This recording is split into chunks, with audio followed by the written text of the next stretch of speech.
أستغفر الله العظيم الذي لا إله إلا هو الحي القيوم وأتوب إليه إلى حضرة النبي المصطفى رسول الله صلى الله عليه وسلم وعلى آله وأصحابه وأزواجه وذريته وآل بيته الكرام خصوصا إلى روح الشيخ الإمام نجم الدين الغيتي سير النبي وآل النبي إلى حضرة النبي الفاتحة أعوذ بالله من الشيطان بسم الله الرحمن الرحيم الحمد لله رب العالمين الرحمن الرحيم مالك يوم الدين إياك نعبد وإياك نستعين اهدنا الصراط المستقيم صراط الذين أنعمت عليهم غير المغضوب عليهم ولا الضالين آمين بسم الله الرحمن الرحيم الحمد لله رب العالمين اللهم صل وسلم وبارك على سيدنا محمد النبي الأمين وعلى آله وصحبه أجمعين سبحانك لا علم لنا إلا ما علمتنا إنك أنت العليم الحكيم رب اشرح لي صدري ويسر لي أمري واحلل عقدة من لساني يفقهوا قولي ولا حول ولا قوة إلا بالله العلي العظيم. Alhamdulillah pada malam hari ini kita sama-sama bisa dikumpulkan oleh Allah Subhanahu wa taala guna melaksanakan salat fardu maghrib secara berjamaah. Salawat serta salam selalu tercurahkan kepada junjungan kita Nabi besar Muhammad sallallahu alaihi wasallam beserta para keluarga beliau, para sahabat, kerabat dan pengikut beliau hingga hari kiamat.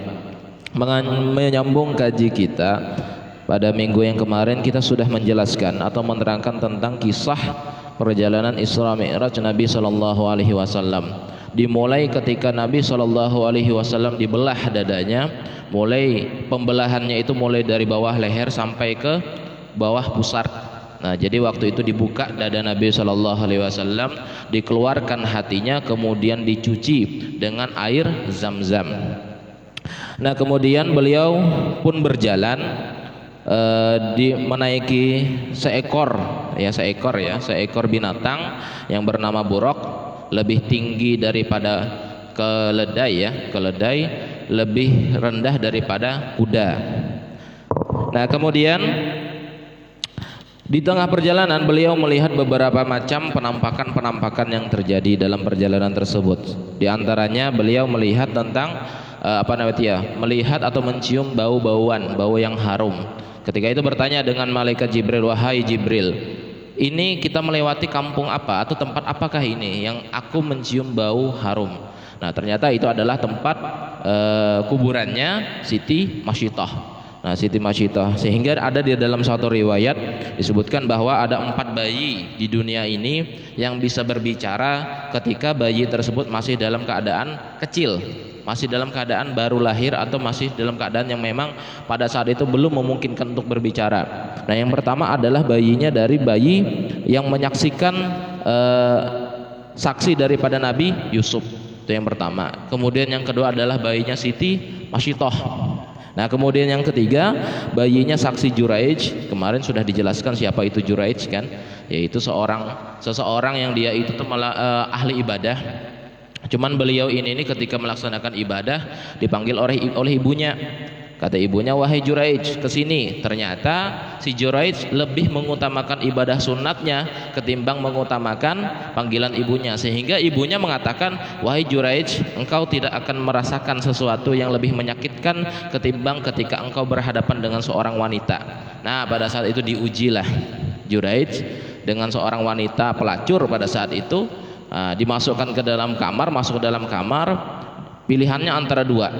Apa kalau misalkan si Juraij itu tidak melakukan zina dengan wanita tersebut, maka wanita tersebut akan berteriak. Nah, namun pada saat itu ketika orang-orang mendapati Juraij dan Juraij tidak mau melakukan zina, mau dipukuli oleh orang-orang, ternyata ada bayi di sana yang menyaksikan. Kata bayi tersebut, aku bersaksi bahwa si Juraij ini tidak melakukan apapun. Justru sebaliknya, si wanita inilah yang menggoda Juraij. Nah, ini salah satu kisahnya ya. Dan itu di zaman sebelum zaman Nabi SAW. Kemudian yang keempat, yang terakhir adalah bayi ketika Nabi Isa alaihissalam masih dalam keadaan bayi ya. Nah, itu diantara kisah-kisahnya. Kemudian masih melanjutkan perjalanan baginda Nabi Shallallahu Alaihi Wasallam. Nabi Shallallahu Alaihi Wasallam meneruskan perjalanannya hingga bertemu dengan sekelompok orang-orang yang semuanya dalam keadaan setengah tanpa busana, artinya setengah telanjang. Hanya menggunakan, dalam satu riwayat disebutkan hanya menggunakan celana dalam saja. Itu yang dilihat oleh Nabi Shallallahu Alaihi Wasallam. Nah, kemudian orang-orang tersebut digembalakan selayaknya unta atau kambing yang sedang digiring. Nah, manusia-manusia itu dalam keadaan tanpa busana, cuma menutupi area kemaluannya saja, kemudian apa? Digiring, ada orang yang menggembalakan. Kemudian dilihat oleh Nabi SAW, orang-orang tersebut sedang memakan tumbuh-tumbuhan yang berduri dari zakum. Zakum itu tuh tumbuhan berduri, bentuknya seperti bola tapi berduri, itu zakum. Nah, maka dalam satu riwayat kan, di dalam kitab kalau nggak salah Tambihul Ghafilin disebutkan, rasa sakit sakaratul maut, pernah kami jelaskan, rasa sakit sakaratul maut kalau orang normal atau orang biasa itu seperti ketika seseorang tuh memakan buah rambutan, diteguk, nyangkut di dada, kemudian rambutannya itu tuh berubah menjadi duri yang menusuk seluruh area badan, kemudian ditarik dengan paksa. Itu rasa sakit sakaratul maut orang-orang normal. Itu orang normal. Nah, rasa sakit sakaratul maut orang-orang kafir dan ahli maksiat itu seperti seseorang yang dia itu dikuliti hidup-hidup. Ketika dikuliti hidup-hidup kemudian disiram menggunakan air garam, itu rasa sakit sakaratul maut seseorang yang mati dalam keadaan maksiat atau dalam keadaan kafir. Nah, oleh karena itu sangat wajar ketika orang yang meninggal dunia biasanya ada urat di bagian dahinya, menahan rasa sakit sakaratul maut tersebut. Nah, seringan-ringannya sakaratul maut, nah disebutkan orang yang mati sakaratul maut ketika dia tuh mati syahid ya, termasuk orang yang meninggal ketika melahirkan, atau orang yang meninggal ketika dia itu tertimpa bangunan, tenggelam, kebakaran dan lain sebagainya, maka mereka tidak merasakan sakitnya sakaratul maut sama sekali.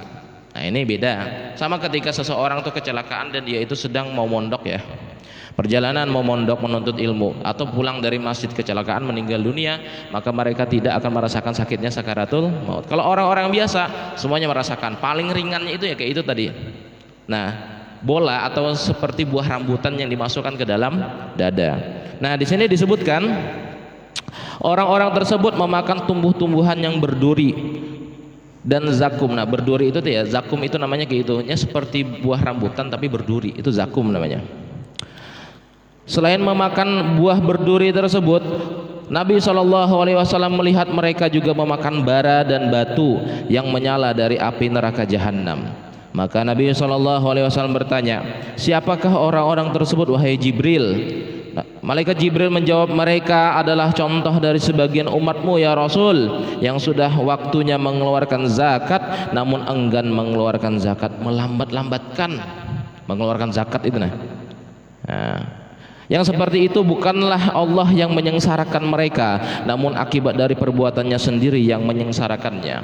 Kalau bapak ibu ada uang di tabungan 75 juta lebih, ini sudah kami hitung kemarin karena ada bahas masalah zakat kan, kebetulan kami ngajar fikih zakat. Jadi kalau bapak ibu punya uang di dalam rekening dijumlahkan semuanya totalnya 75 juta lebih, keluarkan sudah zakatnya. Contoh misalkan bapak ibu punya duit 100 juta, kan lebih kan? Nah, dan bapak ibu sudah memilikinya selama 1 tahun, maka keluarkan zakatnya. Jadi 100 juta dikali 2,5%. Susah, bagaimana cara membaginya? Ya bagikan aja 100 juta kali bagi 40 dah, itu dah berapa tuh? 100 juta bagi 40 berapa? Nah, 2,5 juta, berarti 2,5 juta dikeluarkan zakatnya. Susah kalau misalkan sekali setahun mengeluarkan, nggak apa-apa per bulan. 2,5 juta bagi 12 berapa tuh? Anggaplah bagi 10 bulan saja berapa? Bagi 10 bulan kan 250 ya. Nah, 250 per bulan kita mengeluarkan apa ya? Mengeluarkan zakatnya. Keluar sudah kita daripada kena zakat tersebut. Nah, itu cara baginya ya. Mudah aja sebenarnya. Total keseluruhan harta kita kalau sudah lebih daripada 75 juta keluarkan zakatnya. Tapi kita memilikinya selama setahun. Contoh misalkan bapak ada yang mendapatkan uang warisan. Misalkan besok ternyata dapatkan uang warisan totalnya sekitar 150 juta. Nah, kan lebih sudah dari 75 juta. 150 juta, apakah langsung dikeluarkan zakatnya? Nanti dulu, tunggu sampai 1 tahun. Tapi Ustadz, bagaimana kalau misalkan saya ingin mengeluarkan zakatnya duluan saja, nanti kalau uangnya habis? Gak apa-apa, silahkan, gak apa-apa, keluarkan aja. Kalikan 150 juta bagi 40, sudah itu dah zakatnya. Nah, itu ya cara mengeluarkan zakat. Kemudian Nabi SAW meneruskan perjalanannya kembali.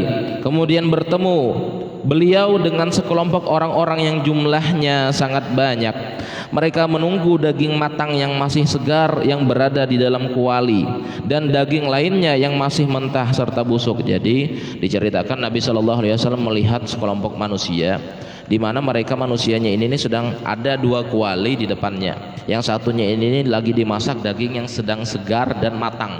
Kemudian di sebelahnya ini daging yang busuk. Nah, kemudian anehnya orang-orang tersebut memakan daging yang busuk dan meninggalkan daging yang matang lagi enak. Nah, aneh kata Nabi SAW, kok malah mengambil daging-daging yang masih busuk kayak gitu. Nah kemudian Nabi SAW berkata, siapa mereka ya Jibril? Maka malaikat Jibril menjawab, mereka adalah contoh di umatmu seseorang laki-laki atau laki-laki yang sudah memiliki istri yang halal dan bagus, namun masih saja melakukan perbuatan zina dengan orang lain yang tidak halal serta buruk, hingga lelaki tersebut melakukan zina sampai pagi tiba. Serta contohnya seorang wanita yang memiliki suami yang halal dan baik, namun masih saja melakukan perbuatan zina dengan lelaki lain, maka orang tersebut akan dihukum oleh Allah Subhanahu wa taala selamanya. Ingat, ini selamanya. Kalau selamanya ini nauzubillah ya. Artinya sesuatu itu terkadang singkat saja tapi selamanya menderita kayak gitu. Nah walhasil makanya dalam satu riwayat bahwa yang namanya dunia, hidup di dunia ini kita tuh kayak singgah. Awal mulanya kita tuh dari suatu perjalanan singgah di sini ngambil bekal, nanti akan melanjutkan perjalanan yang panjang. Pernah kami sampaikan kan, kita ini hidup di dunia ini sementara, sangat sementara. Kita di sini mengumpulkan bekal karena perjalanan kita tuh masih melewati beberapa alam kubur. Kemudian alam kubur, alam barzakh baru alam siratal mustaqim ya, siratal mustaqim. Kemudian baru nanti sampai ke alam surga atau neraka. Iya kalau langsung ke surga, kalau singgah dulu di neraka nauzubillah bertahun-tahun, itu perjalanan tuh panjang banget. Kalau hitungan waktu di dunia nih, orang hidup di dunia paling lama 100 tahun, perjalanan di sana itu beribu-ribu tahun. Nah makanya di sini adalah tempat kita bagaimana kita mengumpulkan atau memperoleh amal-amal kebaikan serta pahala. Nah ini kemudian selanjutnya Nabi SAW pun meneruskan perjalanannya hingga bertemu dengan orang-orang yang berenang di sungai darah yang dilempari oleh bebatuan. Nah, apa arti semua ini wahai Jibril? Nah, karena Nabi SAW selama perjalanan selalu melihat hal-hal yang aneh. Nah, oleh karena itu di dalam perjalanan tersebut beliau dibimbing oleh malaikat Jibril yang memberikan bimbingan tersebut. Nah, maka malaikat Jibril menjawab, semua itu merupakan sebagian contoh dari orang-orang yang kerap memakan harta riba. Nah, harta riba dimakannya. Harta riba itu tuh kayak gimana ya? Kalau misalkan yang namanya riba tuh kayak gini, Pak. Kita minjam uang 100 juta, kemudian ketika kita mengembalikannya harus 130 juta misalkan. Nah 30 jutanya itu riba tambahan. Nah biasanya itu kalau misalkan di bank-bank konvensional ya, itu nauzubillahnya itu kalau misalkan minjam di sana itu. Nah apa hukumnya kalau misalkan kita minjam, kalau ada jalan yang lain mending jangan minjam dah ke sana, cari yang lain saja di bank syariah atau sesuatu yang tidak menimbulkan bunga di dalamnya itu. Nah, karena khawatir kalau misalkan kita sudah termakan riba atau menggunakan hal yang berkaitan dengan riba tersebut, wah sudah kita nauzubillah ya. Apalagi kemarin itu kan ada salah satu orang orientalis, kami menyebutnya orang orientalis karena yang bersangkutan ini masuk dalam ya agamanya Islam, termasuk pemikir Islam, tapi mengatakan bahwa riba itu tuh gak apa-apa untuk investasi atau kemajuan negara katanya. Nauzubillah, gak bisa kayak gitu. Riba jelas hukumnya, tambahan yang dipersyaratkan, di mana tambahannya tersebut di luar daripada akadnya, itu termasuk riba. Nauzubillah gitu. Nah, apalagi misalkan bank, kata bank aku memberikan dana 150 juta, kamu harus kembalikan nanti dengan tambahannya 175 juta, 25 juta total tambahannya. Itu nauzubillah sudah Tergantung, ingat ya, makanya ketika kita bertransaksi kita lihat dulu akadnya. Bapak Ibu kalau misalkan bertransaksi di suatu bank, baik itu syariah maupun konvensional, biasanya kan waktu kita daftar disuruh tanda tangan sini, jangan langsung tanda tangan, baca dulu. Kontraknya tuh dibaca, biasanya sengaja tulisannya tuh kecil-kecil, kita jadi malas baca. Mestinya baca dulu, kalau nggak setuju nggak usah tanda tangan. Karena nanti bukti nyatanya adalah tanda tangan kita kalau misalkan kita melakukan sesuatu atau kita enggan atau tidak bisa membayar gitu, nah dari tanda tangan itu. Nah itu ya, kalau kami sampaikan ke mahasiswa kami agar selalu jeli dalam berakad atau berkontrak. Kemudian baginda Nabi SAW berangkat kembali untuk melanjutkan perjalanannya. Beliau kemudian bertemu dengan orang-orang yang mengumpulkan kayu bakar, yang mengikat kayu tersebut dalam satu ikatan yang besar. Nah, artinya kayunya tersebut ditumpuk-tumpuk kemudian diikat. Nah, kemudian mereka panggul kayunya tersebut, berarti diangkat mereka ya, kayunya diangkat ke bahu mereka. Namun ketika mereka memanggul kayu-kayu tersebut, justru malah kayu tersebut dibebankan dan ditambahi lagi. Maka Nabi SAW berkata, apakah maksud semua ini wahai Jibril? Malaikat Jibril menjawab, semua itu adalah sebagian contoh dari umatmu yang sudah banyak menerima tanggung jawab dan amanah dari sesamanya.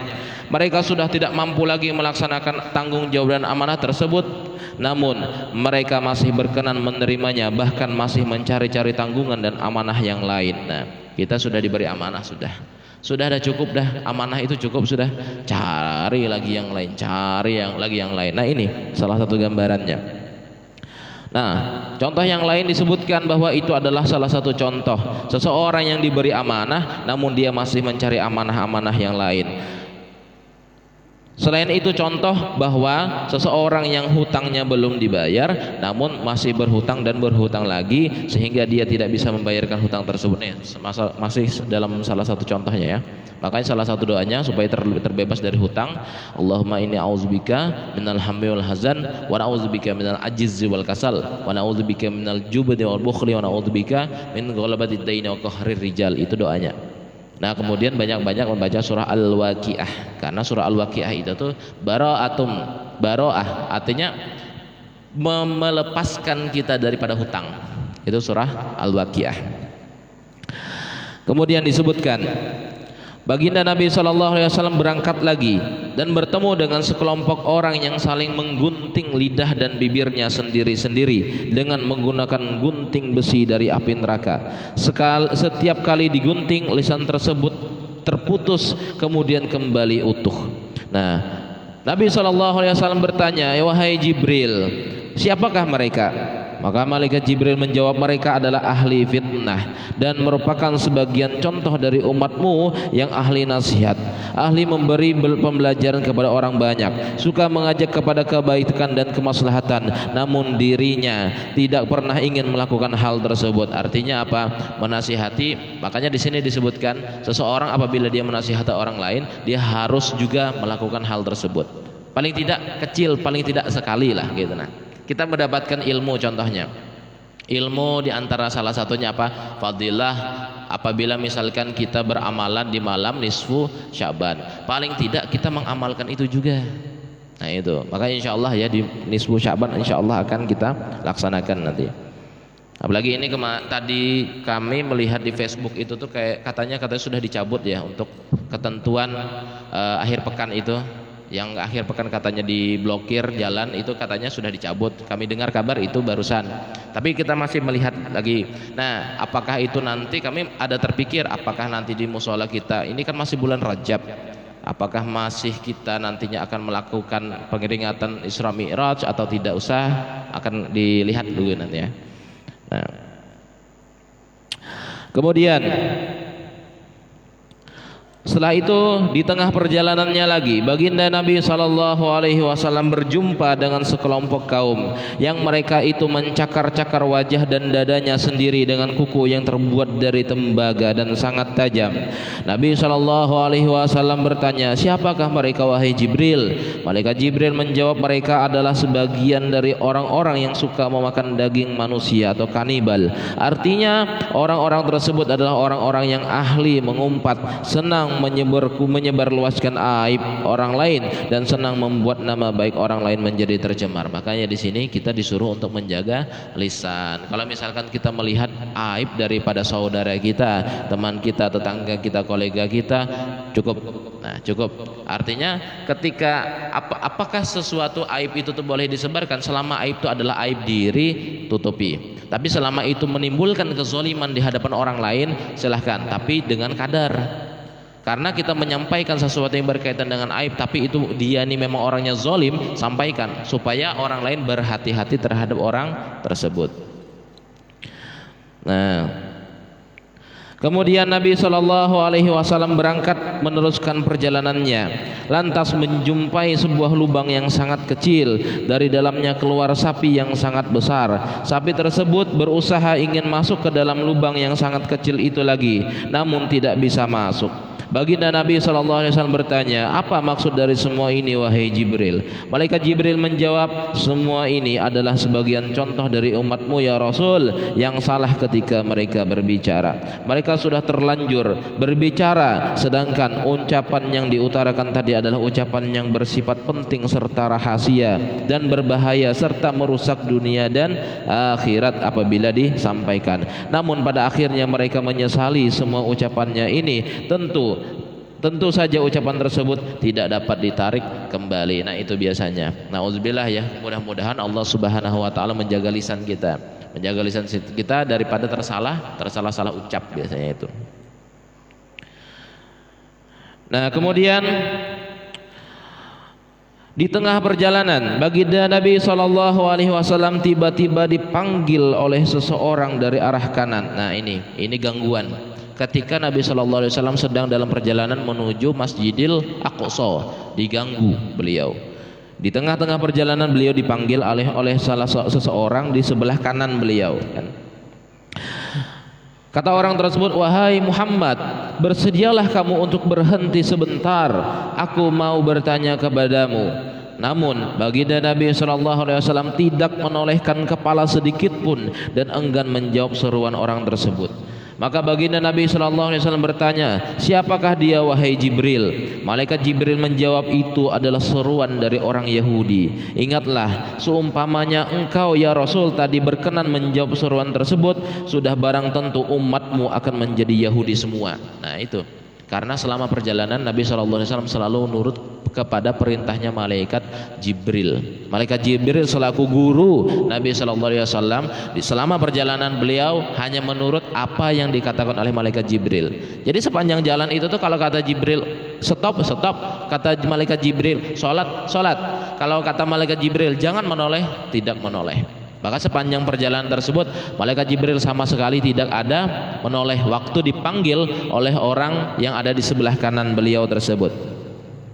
Lantas baginda Nabi berangkat lagi. Di tengah perjalanan beliau dipanggil seseorang dari arah kiri. Kata orang tersebut, wahai Muhammad, saya meminta kepada kamu untuk berhenti sejenak saja dan menungguku. Aku ingin bertanya sesuatu hal kepadamu. Namun baginda Nabi SAW tidak menghiraukannya.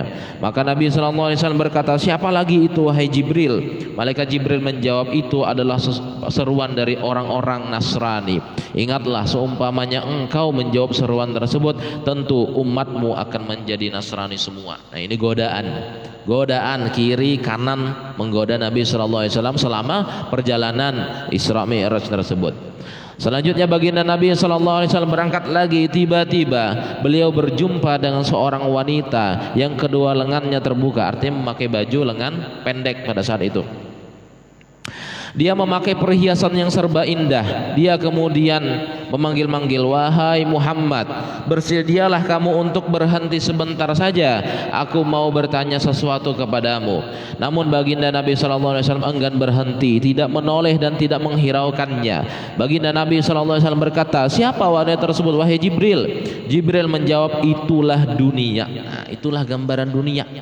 Gambaran daripada dunia itu tuh ya seperti itu. Artinya seolah-olah indah, seolah-olah bagus, seolah-olah luar biasa kayak gitu. Nah, seumpama baginda Rasul tadi menjawabnya, sudah barang tentu seluruh umatmu wahai Rasul akan memilih kehidupan dunia dan enggan memperhatikan kehidupan akhirat. Makanya di sini disebutkan di sebuah syair, ingatlah bahwa sesungguhnya dunia itu hanyalah tempat bersinggah bagi seseorang, menetap di kala malam hari, dan ketika pagi tiba ia akan segera pergi lagi. Nah itu, saking sebentarnya ketika kita ini singgah di dunia atau hidup di dunia. Kemudian Nabi SAW berangkat lagi untuk melanjutkan perjalanannya. Tiba-tiba beliau berjumpa dengan orang tua di tepi jalan. Dia memanggil-manggil, wahai Muhammad, kemarilah sebentar. Malaikat Jibril berkata, bergegaslah dan melangkah ya Rasulullah. Nah pada saat itu malaikat Jibril pun berkata, sebelum-sebelumnya kan Nabi SAW ketika dipanggil itu kan enggak menoleh sama sekali. Tapi kenapa pada saat itu yang memanggil itu adalah orang tua? Namanya Nabi SAW, innama bu'istu liutammima makarimal akhlak. Akhlaknya luar biasa, khususnya kepada orang yang tua. Dipanggil orang tua, ada sedikit geritik di dalam hati Nabi SAW untuk menghampiri orang tersebut, karena Nabi mengutamakan akhlak. Tapi di situ malaikat Jibril memberikan teguran. Kata malaikat Jibril, wahai Nabi, wahai Rasul, jangan engkau menoleh sama sekali. Teruskan perjalananmu.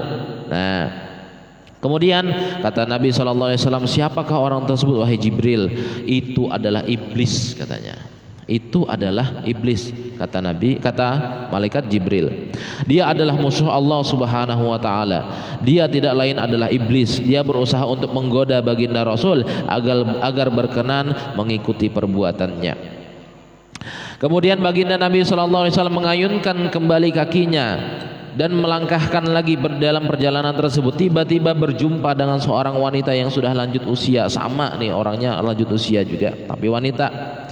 Wanita tersebut berada di tepi jalan. Dia memanggil-manggil kepada baginda Nabi, wahai Muhammad, saya mohon kepadamu agar kamu berkenan untuk berhenti sejenak. Aku ingin bertanya sesuatu. Baginda Nabi tidak menoleh dan hanya melanjutkan perjalanannya. Kemudian beliau bertanya, wahai Jibril, siapa itu? Itu adalah sedikit gambaran dari alam dunia yang usianya sudah tua renta, sudah sangat dekat dengan datangnya hari kiamat. Nah pada saat itu, padahal sudah hampir 1400 lebih ya. Nah, setelah itu baginda Nabi SAW melanjutkan perjalanannya kembali hingga sampai di Baitul Maqdis. Sampai beliau Nabi SAW di Palestina, di Baitul Maqdis. Beliau masuk lewat pintu gerbang Al-Yamani di sebelah kanan. Dari kalau misalkan Bapak Ibu melihat di komplek kawasan Masjidil Aqsa itu tuh ada dua masjid sebenarnya, atau dua kubah. Yang satu itu kubahnya itu tuh berwarna emas, yang satunya tuh kubahnya berwarna dari batu biasa, kubah batu biasa. Nah sebenarnya Masjidil Aqsa itu kawasannya ya satu, antara masjid satu dengan masjid yang kedua itu tuh satu kawasan, tuh Masjidil Aqsa kawasannya di sana. Namun masjid yang benar-benar pernah disolati oleh Nabi SAW bukan yang kubahnya emas, ya, bukan yang kubahnya emas, tapi kubah yang satunya. Mungkin Bapak Ibu kalau ada HP kan silahkan buka di Google, Masjidil Aqsa itu yang di mana sih sebenarnya, yang kubahnya emas atau yang satunya? Yang satunya, bukan yang kubahnya emas.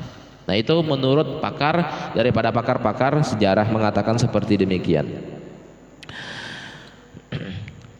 Lantas baginda Nabi SAW turun dari buraq dan mengikat buraq tersebut di dekat Masjidil Aqsa, di mana tempat itu adalah tempat yang dahulu pernah dijadikan oleh para nabi untuk mengikat buraqnya.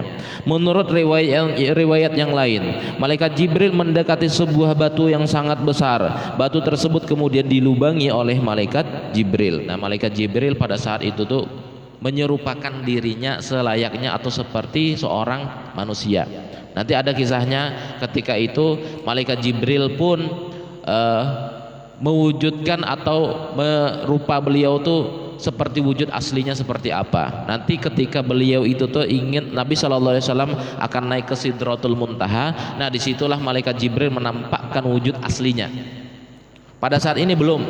Selama perjalanan sosok malaikat Jibril sama seperti layaknya sosok manusia, menyerupakan diri sebagaimana sosok manusia pada saat itu. Nah,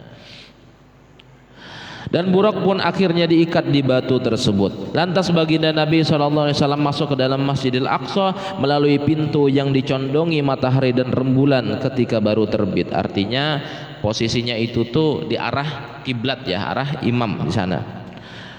Selanjutnya baginda Nabi sallallahu alaihi wasallam mengerjakan sholat 2 rakaat berjamaah dengan malaikat Jibril. Tak lama kemudian berkumpullah ruh para nabi.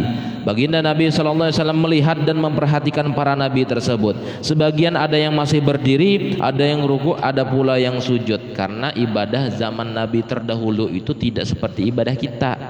Di zaman Nabi Isa, ibadah zaman Nabi Isa itu kan cuma ruku saja, ruku tegap, ruku tegap, ruku tegap. Itu di zaman Nabi Isa. Nah, di zamannya Nabi yang lain, misalkan di zaman, dalam satu riwayat itu di zaman Nabi Ibrahim, itu seperti apa? Sujud, sujud, duduk, sujud, duduk, sujud, duduk, seperti itu ibadah di zamannya Nabi Ibrahim. Bagaimana kalau misalkan ibadah di zaman nabi-nabi yang lain? Macam-macam.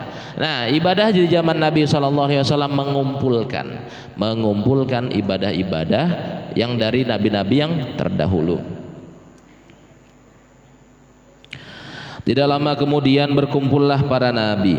Baginda Nabi sallallahu alaihi wasallam melihat dan memperhatikan para nabi tersebut. Nah, beliau melihat banyaknya para nabi itu, nah, berkumpul. Nabi sallallahu alaihi wasallam terheran-heran kayak gitu, nah, melihat banyaknya ruh para anbiya, para nabi-nabi berkumpul di suatu tempat di Masjidil Aqsa tersebut.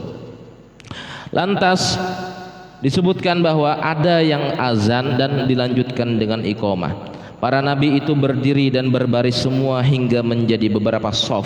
Semuanya menunggu siapa yang akan menjadi imam sholat jamaah itu. Kemudian malaikat Jibril memegang tangan baginda Nabi dan menariknya ke depan untuk menjadi imam. Selanjutnya baginda Nabi pun menjadi imam dari para nabi untuk mengerjakan sholat 2 rakaat. Makanya disebut dalam riwayat Nabi Muhammad SAW imamul anbiya, para imam, dia menjadi imam para nabi ketika berada di Masjidil Aqsa. Di riwayat yang lain disebutkan bahwa malaikat Jibril berazan, lantas seluruh malaikat pun berbondong-bondong turun dari langit dan Allah Subhanahu wa taala mengumpulkan ruh seluruh nabi dan rasul. Selanjutnya baginda Nabi menjadi imam salat dan dari seluruh malaikat, nabi dan rasul. Nah, di sini disebutkan bahwa Nabi SAW menjadi imamul anbiya atau imam dari para nabi. Setelah salam, malaikat Jibril bertanya, "Wahai Muhammad, tahukah kamu siapa orang-orang yang sholat di belakangmu tadi?" Baginda Nabi berkata, "Saya tidak tahu wahai Jibril." Artinya Nabi SAW tidak tahu itu ruhnya para siapa, nggak tahu, masih belum diberitahukan oleh malaikat Jibril siapa yang ada di belakang tersebut. Kemudian Jibril menjawab, semua tadi adalah ruh para nabi dan rasul yang diutus oleh Allah Subhanahu wa taala. Lantas para nabi dan rasul tersebut saling memuji Allah dengan pujian yang bagus.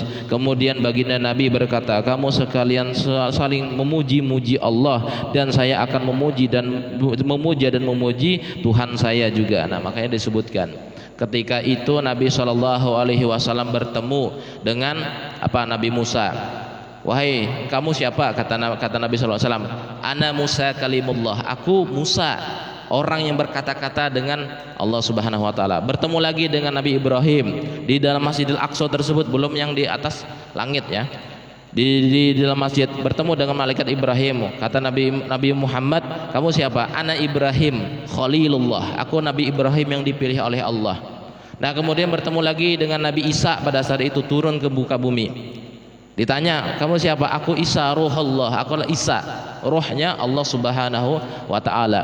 Kemudian para nabi tersebut bertanya kepada Nabi sallallahu alaihi wasallam, "Kamu siapa?" Kata Nabi sallallahu alaihi wasallam, "Ana Muhammad." Aku adalah Muhammad. Aku adalah anak yatim piatu yang tidak memiliki ayah dan tidak memiliki ibu selagi masih kecil. Sehingga pada saat itu kata malaikat Jibril, "Wahai Muhammad, engkau telah digelari Habibullah, kekasih Allah, lebih tinggi dan lebih mulia daripada Ruhullah, Kalimullah atau yang satunya tadi, Ruhullah, Kalimullah dan Khalilullah." Habibullah, Rasulullah, Habibullah.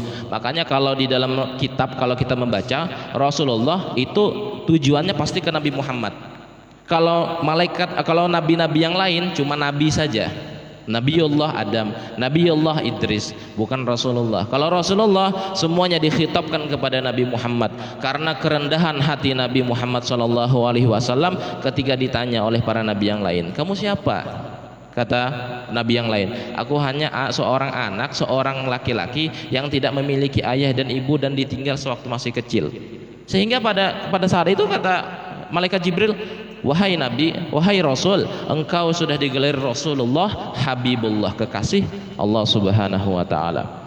Insyaallah di minggu yang akan datang akan kita sambung lagi tentang apa saja yang dilakukan oleh Nabi Shallallahu Alaihi Wasallam ketika mau naik ke Sidratul Muntaha. Nah, di sini sudah sampaikan ke Masjidil Aqsa. Nanti ada beberapa lagi bertemu dengan malaikat Nabi Musa lagi, negosiasi.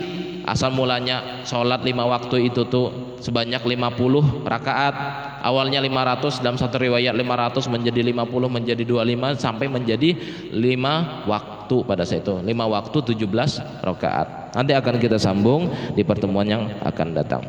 Ila hadratin Nabi Mustafa Rasulullah sallallahu alaihi wasallam wa ala alihi wasallam kiram syai'un lillahi lahumul fatihah. Auzubillahi minasyaitonir rajim. Bismillahirrahmanirrahim. Alhamdulillahirabbil alamin arrahmanir rahim maliki yaumiddin.